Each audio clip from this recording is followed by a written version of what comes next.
It's time for Big Tigger's Trending Topics on V103. All right, people, time for the 411 on all your favorite folks. This one is a little crazy.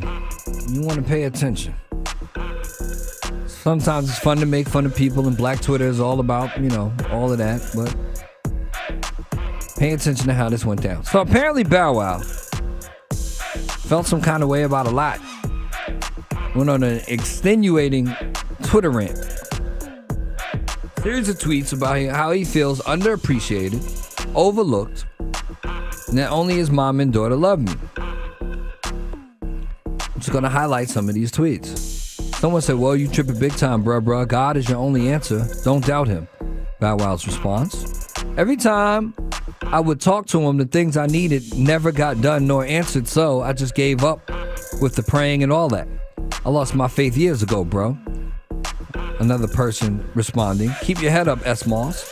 His response, with so much weight on, it's hard to keep it up. Millions of dollars don't mean bleep. Causes more drama and more responsibility. You know that.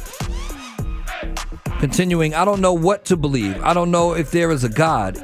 Is it energy? I don't know. My faith never been strong. I never felt comfy in churches. None of that. I'm a weirdo. That's how I've always been. Somebody else saying, you do have fans, but it's cool if you don't want to acknowledge us.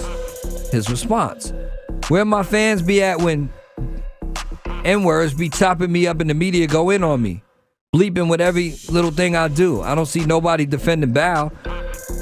Ain't no army for Bow, but you love me, right? Yeah, okay. I'm this GOAT, right? Yeah, okay. This one is where all of that was alarming, but this is where it got serious. In my interpretation, someone said, what do you see yourself in the future? I think they meant to say where. Bow Wow's response, not far, because my mind is telling me I won't see 35. My whole life I've been paranoid, like someone out to get me, which is crazy. I used to think I'd die in LA when I was younger because of Big and Pac. I used to be terrified as a child. Crazy thoughts. After reading all of this, I think, and we make fun of a lot of, to a certain degree, people needing to go talk to somebody. Shots Das has this whole Silence the Shame initiative. We shouldn't be, shaming people who need to deal with mental health issues. Bow, I think you need to talk to somebody. You my mans in them, like the things that you tweeted, whether if it was the puff pass or you really feel that way, probably should go talk to somebody. Can't hurt. That's my thoughts. This leads me to my next story. Craig Mack,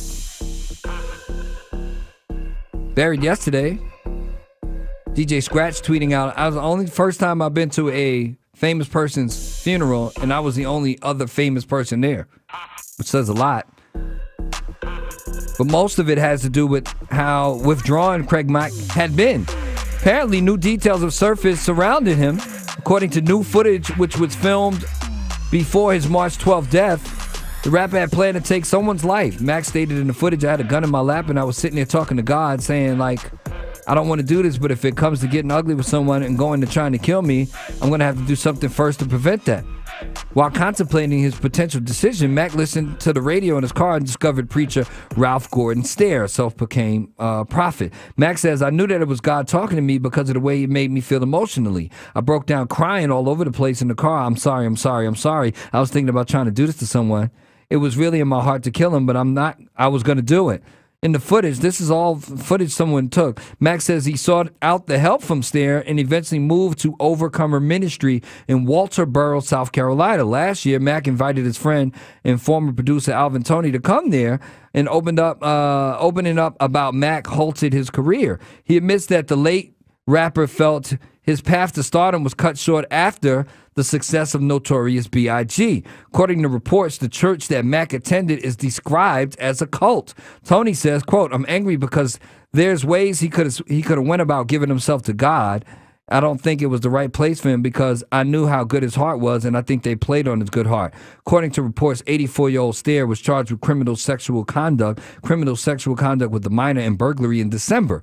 The victims, some of them who were minors at the time of the alleged attacks, claimed Stair molested or raped them in the radio room where he delivered his sermons. Now, this was part of the church that Craig Mack had joined after being troubled in some way mentally. This is why I'm saying I agree with that movement, Silence the Shame. If you see somebody who needs help, we all think, oh, we black, we always have problems. Go talk to somebody. It cannot hurt people.